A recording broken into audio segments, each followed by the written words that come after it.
എന്താണ് ഇഖ്ലാസ്? ഒരാൾ പുകഴ്ത്തിയാലും പൊങ്ങാതിരിക്കുകയും ഒരാൾ ഇകഴ്ത്തിയാൽ തളരാതിരിക്കുകയും ചെയ്യുന്നത് ഇഖ്ലാസിൻ്റെ അടയാളമാണത്രേ. അത് ഇഖ്ലാസിൻ്റെ അടയാളമാണ്. ദീനിൻ്റെ ദഅവത്തിൻ്റെ പ്രവർത്തനങ്ങളിലേക്ക് ഇറങ്ങുമ്പോൾ അള്ളാഹുവിൻ്റെ റിളയല്ലാതെ മറ്റൊന്നും ലക്ഷ്യമാക്കാതെ ഇറങ്ങുന്നിടത്താണ് ഇഖ്ലാസ് ഉണ്ടാകുന്നത്. ഇന്ന ഇബ്രാഹീമ കാന ഉമ്മ. അതിന് ഏറ്റവും വലിയ മാതൃകയാണ് ഇമാമുൽ അംബിയ മഹാനായ ഇബ്രാഹിം അലൈഹിസ്സലാം. ഹബീബായ നബി തങ്ങളുടെ വല്ലിപ്പയായ സയ്യിദുന ഇബ്രാഹിം അലൈഹിസ്സലാം. അള്ളാഹു മാതൃകയാക്കി വെച്ചിട്ടുള്ള പ്രവാചകരിൽ ശ്രേഷ്ഠനായ ഇബ്രാഹിം അലൈഹിസ്സലാം. ഒരു സമൂഹം ചെയ്യുന്ന ദഅവത്ത്, ഒരു സമൂഹം ചെയ്യുന്ന സേവനം സയ്യിദുന ഇബ്രാഹിം അലൈഹിസ്സലാം ഒറ്റയ്ക്ക് ചെയ്തു എന്നാണ് ഈ വാക്കിനർത്ഥം. ഇന്ന ഇബ്രാഹിമ കാന ഉമ്മ. ഇന്ന് ഇതുപോലെയുള്ള മാതൃകകളാണ് നമുക്കില്ലാതെയാകുന്നത്. ദീനിൻ്റെ മാതൃകകൾ, ഉദാത്തമായ മാതൃകകൾ കണ്ടുപഠിക്കാൻ കഴിയുന്ന ആളുകൾ ഉണ്ട്. എന്നാലും നമ്മുടെ മുൻകാലങ്ങളെപ്പോലെ ഇല്ലല്ലോ, വളരെ കുറവാണ്. നമുക്ക് കണ്ടുപഠിക്കാൻ കഴിയുന്ന ഖുദവത്തുകൾ ഉണ്ടാവട്ടെ. സമൂഹത്തിന് എപ്പോഴാണ് മോചനമുണ്ടാകുന്നത്? അപ്പോഴാണ് സമൂഹത്തിന് നന്മയെ നന്മയായി കാണാൻ കഴിയുന്നത്. മഹാനായ എത്തിപ്പറ്റ ഉസ്താദിനെ ഞാനിവിടെ ഓർക്കുകയാണ്. ആ മഹാന്റെ ഖബറിടം അല്ലാഹു സ്വർഗപ്പൂങ്കാവനമാക്കി അവർക്ക് അല്ലാഹു സ്വർഗീയ ലോകത്തെ ഉന്നത വിജയം നൽകി അനുഗ്രഹിക്കട്ടെ. ആമീൻ യാ റബ്ബൽ ആലമീൻ. അധികമൊന്നും സംസാരിക്കാറില്ലായിരുന്നല്ലോ. മഹാനവറുകളുടെ മൗനം, മഹാനവറുടെ ദുആ, മഹാന്റെ സാന്നിധ്യം, അതൊരു ദഅവത്തായിരുന്നു, അതൊരു പ്രബോധനമായിരുന്നു. എത്രയായിരക്കണക്കിന് ആളുകളെയാണ് ദീനിൻ്റെ വഴിയിലേക്ക് മഹാന് ക്ഷണിച്ചു കൊണ്ടുവരാൻ കഴിഞ്ഞത്. അവിടെ മുസ്ലിം പൊതുസമൂഹത്തിലെ നാനാതരത്തിലുള്ള സംഘടനക്കാർ ഉസ്താദിൻ്റെ സദസ്സിൽ വന്നിരിക്കാറുണ്ടെന്നതാണ് അത്ഭുതം. സുന്നികളല്ലാത്തവരും ഉസ്താദിൻ്റെ സദസ്സിൽ വന്നിരിക്കും. അവരെയൊന്നും ഉൾക്കൊള്ളാൻ മഹാനവറുകൾക്കൊരു വിഷമവും ഉണ്ടായിട്ടില്ല. ഒരാളെയും ഒരു വ്യക്തിയെയും ഒരാദർശത്തെയും കുറ്റം പറയുന്നത് ഉസ്താദിന് ഇഷ്ടവുമല്ല, അത് ചെയ്യാറുമില്ല. പക്ഷേ ആ വിശാലമായ മനസ്സ്, എല്ലാവർക്കും ഹബീബിൻ്റെ ദഅവത്ത് എത്തണം സ്വല്ലല്ലാഹു അലൈഹി വസല്ലം. എല്ലാവരും ഹബീബിൻ്റെ സുന്നത്തനുസരിച്ച് ജീവിക്കണം, ഹബീബിൻ്റെ സുന്നത്ത് ജീവിച്ചിരിക്കണം. ഇഹ്യാഉസ് സുന്നഹ്, മുത്തുനബിയുടെ സുന്നത്തിനെ ജീവിപ്പിക്കാൻ വേണ്ടി നടത്തിയിരുന്ന മഹാന്റെ ജീവിതത്തിൻ്റെ ദർശനം. അല്ലാഹുവേ, ആ വഴികളിലൂടെ യാത്ര ചെയ്യാനുള്ള തൗഫീഖ് അല്ലാഹു ഞങ്ങൾക്ക് നൽകണേ തമ്പുരാനെ. മഹാനായ എത്തിപ്പറ്റ ഉസ്താദിൻ്റെ ആ ഒരു പരിശുദ്ധമായ ഖാദിരി ഷാദുലി ത്വരീഖത്തിൻ്റെ സിൽസിലയിൽ ഇന്ന് ആധികാരികമായി ബഹുമാനപ്പെട്ട അത്തിപ്പറ്റ ഉസ്താദിൻ്റെ ജീവിച്ചിരിക്കുന്ന കാലത്തു തന്നെ മഹാനവറുകളുടെ ഖലീഫയായി മഹാൻ തെരഞ്ഞെടുത്ത രണ്ട് മഹത്തുക്കളിൽ ഒന്ന് പൂക്കോയച്ചങ്ങൾ, അല്ലൈനിലുള്ള പൂക്കോയച്ചങ്ങൾ, മറ്റൊന്ന് നമ്മുടെ പ്രിയങ്കരായ ബഹാവുദ്ദീൻ ഉസ്താദാണ്. അവസാന കാലങ്ങളിലൊക്കെ ഉസ്താദെ എനിക്ക് ബൈഅത്ത് ചെയ്യണമെന്ന് അത്തിപ്പറ്റ ഉസ്താദിൻ്റെ അരികത്തേക്ക് വന്ന ആളുകൾ പറയുമ്പോൾ ബഹാവുദ്ദീൻ മൗലവിയെടുത്ത് പോയിക്കോളി എന്നാണ് ഉസ്താദ് പറയാറുണ്ടായിരുന്നത്. ഞാൻ ചെവി കൊണ്ട് കേട്ടിട്ടുണ്ടത് ഉസ്താദ് പറയുന്നത്, ബഹാവുദ്ദീൻ മൗലവിയെടുത്ത് പോയിക്കോളൂ. അങ്ങനെ ഒരു സാന്നിധ്യവും ഒരു ആത്മീയ നേതൃത്വവും നമുക്ക് ലഭിച്ചത് വലിയൊരു സൗഭാഗ്യമല്ലേ. മഹാനായ ബഹാവുദ്ദീൻ ഉസ്താദാണെങ്കിലോ അങ്ങനെ ഒരു ആത്മീയ പട്ടം കെട്ടി നടക്കണമെന്നോ ആളുകൾ തന്നെ അങ്ങനെ സ്വീകരിക്കണമെന്നോ ഒരിക്കലും ആഗ്രഹിക്കാത്തൊരു മഹാനാണ്. അത്രയും സാത്വികനായൊരു മഹാനായ പണ്ഡിതനാണ് മഹാനായ ബഹാവുദ്ദീൻ ഉസ്താദ്. ഞങ്ങളൊക്കെ 12 കൊല്ലം നേരിട്ട് കണ്ടും കേട്ടും അനുഭവിച്ചും ജീവിച്ചവരാണ്. അതുകൊണ്ട് ഉസ്താദിൻ്റെ ആ മനസ്സിൻ്റെ ശുദ്ധിയും ഉസ്താദിൻ്റെ ചിന്തകളുടെ മൂർച്ചയും എത്രയാണെന്ന് അറിയാവുന്നവരാണ്. അള്ളാഹു മഹാനവറുകൾക്ക് ദീർഘായുസ്സും ആഫിയത്തും കൊടുക്കട്ടെ. അള്ളാഹു സലാമത്ത് നൽകട്ടെ. ശാരീരികമായ ചെറിയ അസ്വാസ്ഥ്യങ്ങളൊക്കെ ഉണ്ട്, അള്ളാഹു ചാല മഹാനവറുകൾക്ക് പരിപൂർണമായ ആഫിയത്ത് നൽകട്ടെ. ആ ഒരു ആത്മീയ യാത്ര, അതുപോലെയുള്ള ആത്മീയ മഹത്തുക്കളായ നേതാക്കന്മാർ ഈ ഉമ്മത്തിന് ധാരാളം വേണം. മാതൃകയാകുന്നവർ, അവരുടെ ജീവിതം മാതൃകയാണ്, അവരുടെ ഇടപെടലുകൾ മാതൃകയാണ്, അവരുടെ ചിന്തകൾ മാതൃകയാണ്. ഉമ്മത്തിന് നഷ്ടമായത് എന്ത് എന്ന് ചോദിച്ചാൽ ആദ്യത്തേത് അൽ ഖുദ്വത്തുൽ ഹസന. നല്ല മാതൃകകൾ നമുക്കിന്ന് കുറവാണ്. ഖുദ്വത്ത് വേണം, മാതൃക വേണം. മഹാനായ അല്ലാമ മസ്റൂഖ് റഹ്മത്തുള്ളാഹി തആല അലൈഹി തൻ്റെ ഗുരുനാഥനായ സ്വഹാബി അബ്ദുല്ലാഹിബ്നു മസ്ഊദ് റളിയല്ലാഹു അൻഹുവിന്റെ ഒരു അനുഭവം പറയുന്നുണ്ട്. അബ്ദുല്ലാഹിബ്നു മസ്ഊദ് എന്നവർ സ്വഹാബികളിലെ ആലിമാണ്, നമുക്കൊക്കെ അറിയാം. ആലിമും മിൻ ഉലമാഇ സ്വഹാബ. സയ്യിദ് ഇബ്നു സാബിത്ത് തങ്ങളെപ്പോലെ, ഉബയ്യ് ഇബ്നു കഅബ് തങ്ങളെപ്പോലെ, മുആദ് ഇബ്നു ജബൽ എന്നവരെ പോലെ ആലിമായ സ്വഹാബിയാണ് അബ്ദുല്ലാഹിബ്നു മസ്ഊദ് റളിയല്ലാഹു അൻഹു. അവരുടെ ശിഷ്യഗണങ്ങളിൽ ഒരുപാട് പേർ പ്രഗത്ഭരുണ്ട്. റബീഉ ഇബ്നു ഹുസൈം തങ്ങളടക്കം അല്ലാമ മസ്റൂഖ് ഇബ്നുൽ അജ്ദഅ റഹ്മത്തുള്ളാഹി തആല അലൈഹി. അവരുടെ മസ്റൂഖ് എന്ന വാക്കിനർത്ഥം കട്ടെടുക്കപ്പെട്ട് കൊണ്ടുപോയവർ എന്നാണ്. ചെറിയ കുഞ്ഞായിരുന്നപ്പോൾ കൊള്ളസംഘം മഹാനെ തട്ടിക്കൊണ്ടുപോയിരുന്നു എന്നാണ്. പിന്നീട് വാപ്പാനടുത്ത് തിരിച്ചെത്തിയതാണ്. അങ്ങനെ പിന്നെ ആളുകൾ വിളിച്ചത് മസ്റൂഖ് എന്നാണ്. മസ്റൂഖ് സഈദ് ഇബ്നു മസ്റൂഖ് എന്ന് പറയുന്ന വേറൊരു മഹാനായ പണ്ഡിതനുണ്ട്, താബിഈ തന്നെ. പക്ഷെ മിൻ സിഗാരി താബിഈൻ, പക്ഷെ കിബാരി താബിഈങ്ങൾ അറിയപ്പെടുന്ന മഹാനാണ് മസ്റൂഖ് എന്നത് പൊതുവേ നമ്മൾ കിതാബുകളൊക്കെ കാണുന്ന മസ്റൂഖ് ഇബ്നുൽ അജ്ദഅ. ആയിഷ ബീവി റളിയല്ലാഹു അൻഹ, ആയിഷ ബീവിക്ക് വലിയ ഇഷ്ടമായിരുന്നു മസ്റൂഖ് എന്നവരെ. ആയിഷ ബീവിയിൽ നിന്ന് ഒരുപാട് ഇൽമു പഠിച്ചിട്ടുണ്ട്. ആയിഷ ബീവിയോടുള്ള ഇഷ്ടം കൊണ്ട് മസ്റൂഖ് എന്നവർ സ്വന്തത്തിന് പേരിട്ടത് അബൂ ആയിഷ എന്നാണ്, ആയിഷന്റെ ഉപ്പ എന്നാണ്. അത് ആയിഷ ബീവി റളിയല്ലാഹു അൻഹയോടുള്ള ഇഷ്ടം കൊണ്ട് ഒരു ആയിഷയെ അവർ സങ്കല്പിച്ചു. ആയിഷ എന്ന് പറഞ്ഞ മോളൊന്നും മഹാനില്ല, പക്ഷെ അബൂ ആയിഷ മസ്റൂഖ് ഇബ്നുൽ അജ്ദഅ റഹ്മത്തുള്ളാഹി തആല അലൈഹി. മഹാനവറുകൾ ഇബ്നു മസ്ഊദ് എന്നവരുടെ ശിഷ്യനാണ്, സ്വഹാബി റളിയല്ലാഹു അൻഹുവിന്റെ ശിഷ്യനാണ്. ഇബ്നു മസ്ഊദ് തങ്ങളുടെ അടുത്തേക്ക് ഒരു പെണ്ണ് വന്ന കഥ പറയുന്നുണ്ട്.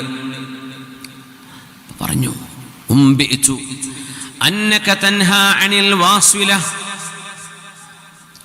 ഇബ്നു മസ്ഊദ് എന്നവരെ, അബ്ദുല്ലാഹ് ഇബ്നു മസ്ഊദ് എന്നവരെ ഒരു പെണ്ണ് വന്ന് ചോദിക്കുകയാണ്, ഞാൻ അറിഞ്ഞിട്ടുണ്ട് നിങ്ങൾ വാസിലത്ത് ചെയ്യുന്നത് ഇഷ്ടപ്പെടുന്നില്ലെന്ന്, പാടില്ലെന്ന് പറയുന്നു. അൽ വാസിലത്തു വൽ മുസ്തൗസില. വാസില എന്ന് പറഞ്ഞാൽ പെണ്ണുങ്ങൾ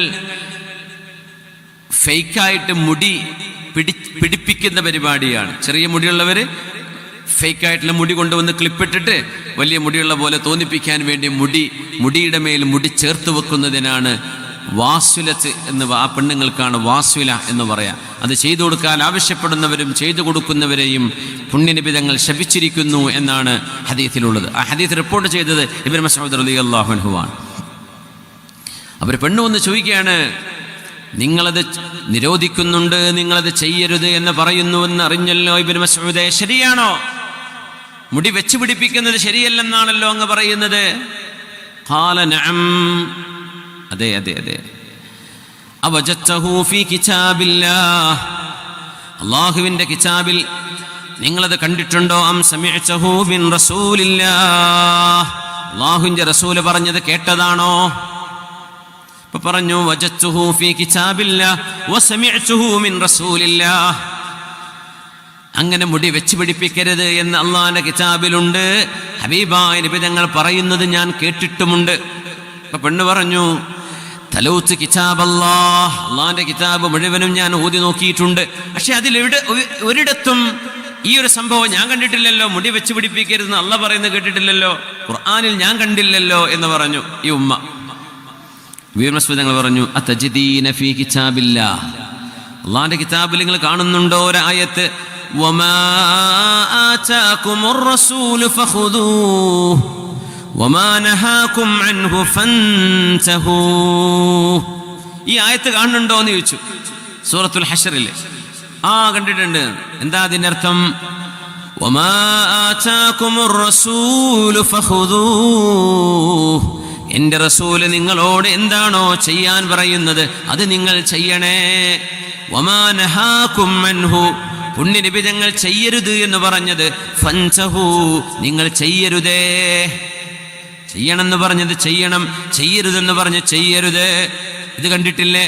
എല്ലാ ഹദീസുകളും അംഗീകരിക്കണമെന്നതിന് ഖുർആനിലുള്ള തെളിവാണത്. എന്നിട്ട് പറഞ്ഞു, സമിഅ്തു റസൂലല്ലാഹ് സ്വല്ലല്ലാഹു അലൈഹി വസല്ലം, ഹബീബായ നബി തങ്ങളിൽ ഞാൻ കേട്ടിട്ടുണ്ട്, അന്നഹു നഹാ അനിൻ നാമിസതി വൽ വാശിറതി വൽ വാസിലതി വൽ വാഷിമതി ഇല്ലാ മിൻ ദാ. പുണ്യ നബി തങ്ങൾ മുടി വെച്ച് പിടിപ്പിക്കുന്നതിനെ നിരോധിച്ചിട്ടുണ്ട്. വൽ വാശിറ, വഷിർ എന്ന് പറഞ്ഞാൽ പല്ലുകളെ രാഗി മനോഹരപ്പെടുത്തുക എന്നതാണ്. പല്ലുകളെ ഭംഗിയാക്കാൻ വേണ്ടിയിട്ട് പല്ലുകളെ രാഗിയിട്ടും അങ്ങോട്ടും ഇങ്ങോട്ടും ആക്കിയിട്ടും പല്ലുകളെ രാഗി ശരിയാക്കുന്നതിനാണത് പറയാ. വൽവാസ്വില നാമിസ എന്ന് പറഞ്ഞാൽ ഐബ്രോ പ്ലക്ക് ചെയ്യുന്നത്, പുരികം പ്ലക്ക് ചെയ്യുന്നത്. വൽവാസ്വില വൽവാഷിമ, വാഷിമത്ത് എന്ന് പറയുന്ന കാക്കപ്പുള്ളി പോലെ കറുത്ത പുള്ളിട്ട് കൊടുക്കുമല്ലോ പെണ്ണുങ്ങൾ സൗന്ദര്യം വർദ്ധിക്കാൻ വേണ്ടി ചെയ്യുന്നത്. വഷമിന് ചാച്ചു കുത്തുക എന്നതിനും വഷം എന്ന് പറയും. ചാച്ചു പച്ച കുത്തുക എന്ന് പറയില്ലേ. ഇതെല്ലാം നബി തങ്ങൾ നിരോധിച്ചിട്ടുണ്ട്. ഇല്ലാമിൻ ദാഇൻ, അസുഖമുള്ളവർക്കൊഴികെ.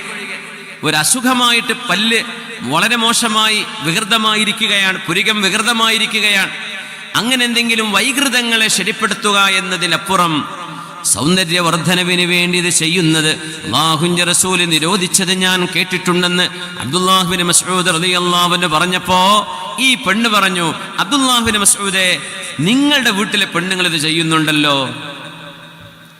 അവിടെയാണ് നമ്മുടെ വിഷയം. നിങ്ങളുടെ വീട്ടിലെ പെണ്ണുങ്ങൾ ഇത് ചെയ്യുന്നുണ്ടല്ലോ. അബ്ദുല്ലാഹിബ്നു മസ്ഊദ് എന്നവർ ഖുദുവത്താണ്, മാതൃകയാണ്. മഹാൻ പറഞ്ഞു, ഉദ്ഖുലി, എൻ്റെ ഭാര്യമാർ അവരത് ചെയ്യുന്നുണ്ടെന്നോ എൻ്റെ വീട്ടിലേക്ക് കയറിക്കോളൂ, എന്നിട്ട് പോയി നോക്കി ആരൊക്കെയാണ് ഇത് ചെയ്യുന്നത് എന്ന് നിങ്ങൾ നോക്കിയിട്ട് എന്നോട് ഒന്ന് പറ. അങ്ങനെ ആ ഉമ്മ അബ്ദുല്ലാഹിബ്നു മസ്ഊദ് എന്നവരുടെ വീട്ടിലേക്ക് കയറി ചെല്ലുകയാണ്. എല്ലാ പെണ്ണുങ്ങളെയും നോക്കി, അവരെ മുടിയൊക്കെ ഒന്ന് പൊക്കി നോക്കി, അവരുടെ പുരികൊന്ന് ചെക്ക് ചെയ്തു, പല്ലുകളൊക്കെ ഒന്ന് നോക്കി. ഒരു കുഴപ്പമില്ല.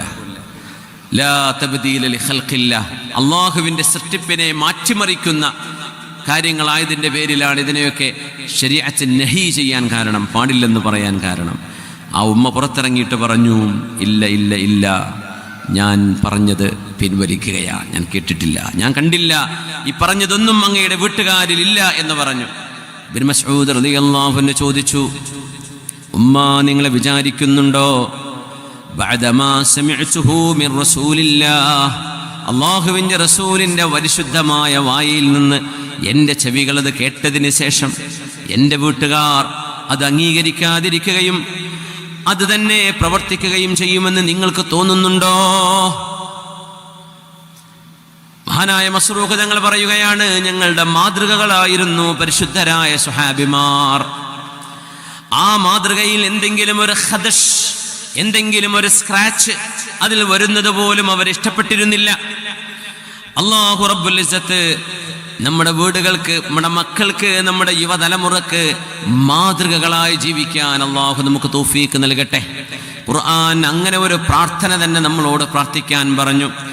വല്ലദീന യഖൂലൂന റബ്ബനാ ഹബ് ലനാ മിൻ അസ്വാജിനാ